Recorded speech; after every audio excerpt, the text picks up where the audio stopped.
Yo, so Drake hosted the NBA Awards this week, and so obviously he's going to be talking shit about people during the awards. He did his monologue, and then Kenny Smith said he liked it, but he wondered if he wrote it himself. Yo, this was a little bit savage, I'm not going to lie. To do this to the host, oh my God. Is that joke so funny? Are you writing your shit? No, it's not. It's only funny because it's coming from Kenny Smith. Okay. And it's funny because we're not talking about music at all. Yeah. And of course he didn't write a monologue himself. But I don't think that was the joke. It's just a ghostwriting thing. Is this always going to dog him? I don't know if this bothers him at all. I don't know. Does this dog him? Yeah, no, I think it does bother him. I think it does bother him. I don't think it dogs him. It doesn't really dog him. But you think he laughed when he saw that? Actually, he came back out, right, and he had a comment like trying to like respond. He took a jab at Kenny Smith saying, "Hey, listen, that's a big thing to say from the least expendable or whatever guy on the set of the TNT set." But I think that bothers him. Were they joking? Yeah. But he tried to make a joke back, but it felt like he was a little bit personally offended. I don't know. Drake seems like the guy who gets personally offended over that. I think that ghostwriting shit has bothered him ever since it came out. I think he's been fighting it. I think he wants people to still see him as that kid who was writing all his rhymes in like a rhyme book. People never get over it. His legacy is tainted, and he has to live with it. I think he's getting better with dealing with it because he kind of raps and tries to make light of it, but I think it affects him a lot. And the fact that he's synonymous with ghostwriting, even if he probably writes some of his biggest hits still, people still won't give him the credit. It bothers someone, and I gotta think as an artist, having your whole credibility just ripped from underneath you and people really not giving you the benefit of the doubt anymore, it hurts a little bit. Give me fucking, what this nigga made last year, 150 94? million, something crazy. Give me that, and you can have, if I have to give you my credibility, and you're gonna give me 90 million, let's make the deal.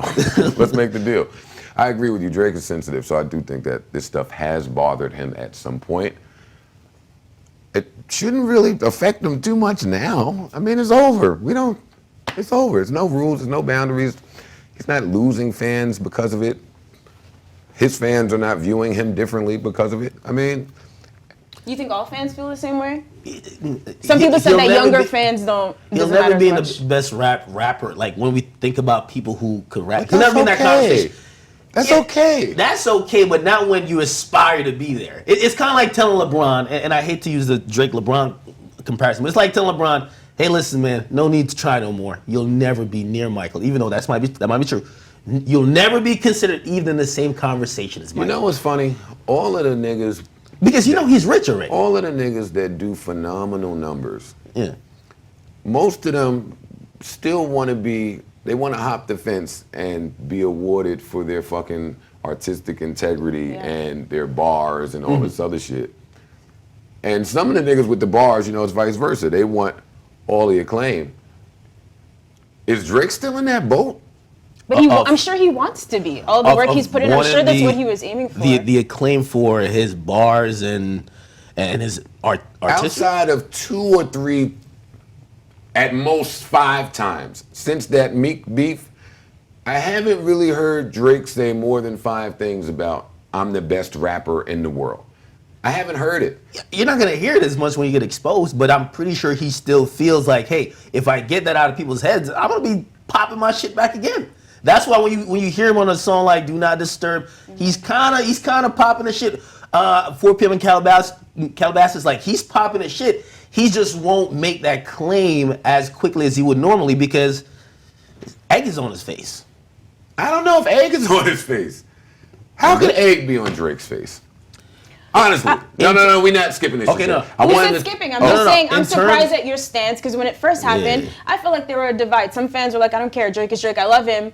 But I know some people were like, I can never Drake will go down as one of the greatest hip-hop artists ever. Right. Yes.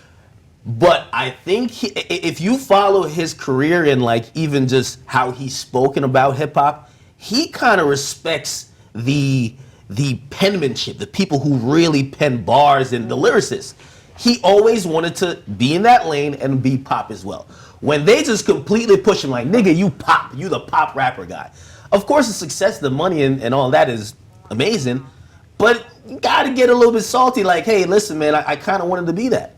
And when he was broke. saying, okay, but when he was broke, right? But even after that, when you came out saying, last name, what is it? Last name ever, first name greatest. First name greatest. Exactly. He continued like a sprained ankle, boy, ain't nothing to pay. That's when Drake was Drake. Now Drake dropped 3 songs over the weekend, and the pendulum didn't really change. Yeah, that's because he got to get off this Drizzy Marley shit, man. He got to get off this I thought Jamaican you loved Drizzy Marley. I love Drizzy Marley. I love Drizzy Marley. But it started to sound like the same song. Yeah. The peak of that was Controller.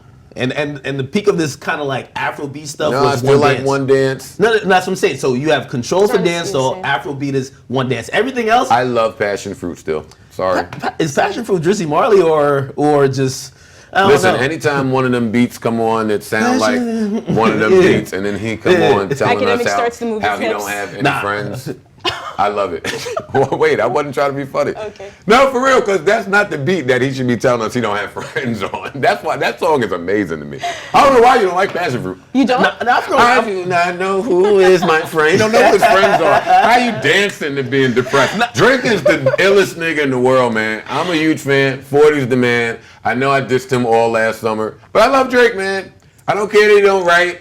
You see, however he's in the OVO factory. When you diss Drake, I don't think you're at a happy place in your life. Now you know. Y'all never call me happy. No. I was happy last July when I was dissing him. No, you weren't. You seem happier now. Man, you were sweating profusely.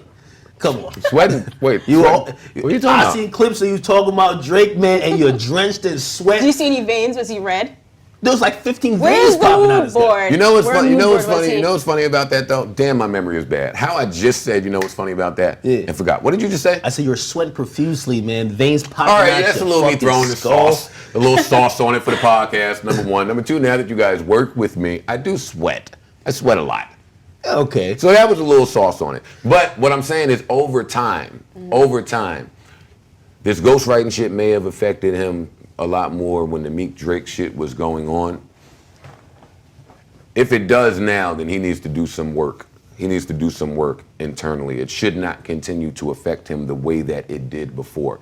Not saying it doesn't at all, but not the way that it used to. I don't think so. But given his history, you know it will, right? Because you're the one who asked, why does he keep dissing Tory Lanez? Why is he still taking jabs at Meek if he defeated Meek in a battle? Like, stuff sticks with him.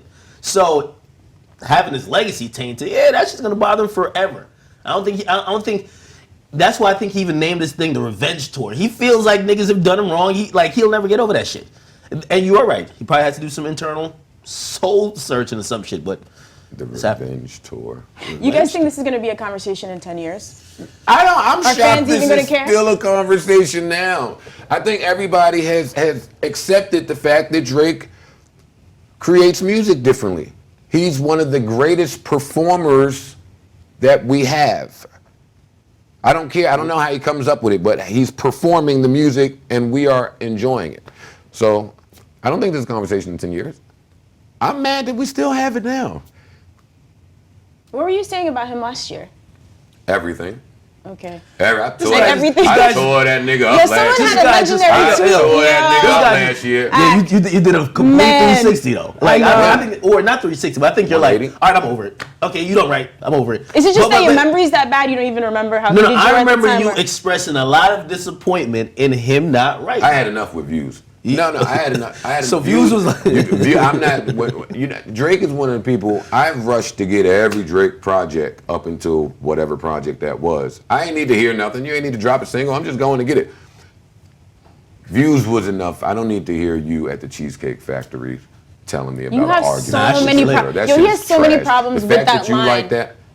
I've heard you reference this multiple times. Because I can't believe that none of the Drake fans stood up against that. What is it that you hate Cheesecake Factory in general, or what? A lot of people been hitting me, which I definitely think they're reaching. They're like, Drake just everyday struggle on one of his recent verses, No Complaints. He was like, he mentioned debate. That's serious. He's like, you're taking debate. It was Why like, did you say it like that? That's a play on words. That's debate show. What's going on? I want to go on the bars. That's really funny, but I don't want to deviate from the larger point that I'm trying to make here. What's wrong with fans holding their favorite artists accountable? I think as a fan, you need to. If you don't, you're a stan. That's Chops. He can do anything. No, seriously. Chops knows this. He does anything. Chops Like, yo, is this is smiling. great. He's like, yeah, you're right. Chops Like, is yo, the Louis Vuitton shit was amazing. The song was amazing. Everything's come on, amazing. Chops. Yeah, that sign shit was a sign. No, Chops it said wasn't. Signs is Chops. fire. We've heard signs. I think that's what we're saying here. You see? That style of song, we have heard it done amazing so many times that when it's done B level, we can tell, and we don't really tell fuck when with it's it. not undeniable. Yeah. That's it. So if we're holding Drake to like Mike or Kobe status, and you come out and have a bad game, it's okay to say that. I'm not buying an album from someone who I deem to be phenomenal and then listening by the speakers, because I'm big on words, and hearing, why you gotta fight with me at Cheesecake? You know I hate to go there. I can't even wait. No. Nah. I No. won't let you get that off. No. It shows funny that the guy that made $94 million is still going to Cheesecake He's Factory. just a normal guy, Yo, he's still just related like to you, the regular Joe. man. Yep. I like that. Drake ain't even claiming the fucking baby. You think he arguing in public? You think he arguing in public at Cheesecake Factory? Drake, fucking Of course superstar, most famous nigga in the Of world. course. He go to Cheesecake Factory. He's taking an order. I will have Joe. Now Joe. what happened? Joe. Now why you wilding? Joe. No more OVO for you. You're not coming back. It's whoever was at the sweatshop. Give me your passport. Party next door is going there. Give me your passport. You will never come back to Toronto. That's what you think is happening at Cheesecake Factory? No, but whoever who wrote in it for Toronto, him, too? they are doing it at Cheesecake Factory. Seriously. I love That was- Drake. that was I don't low. want to see No, Drake. that's not in low, that. though. That was a great joke. No, And it was kind of seriously. low.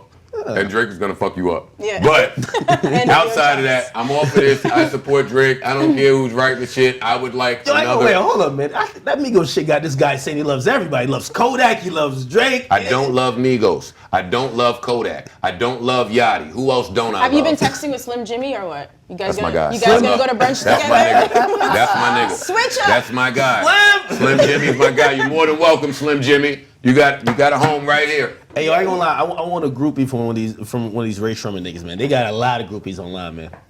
That's just a personal thing. Go ahead. You have you. No, I got a groupies. Go You ahead. got a shirt with a broken heart on it that's wrinkled, talking about I want some groupies. Yo, could you stop? You got an iron. Wait, hold on. I don't think they can. Wait. I don't think they could see the wrinkles. What's wrong with niggas feeling so entitled? You want groupies without ironing. Okay, I see Back that. to you, Nadeska.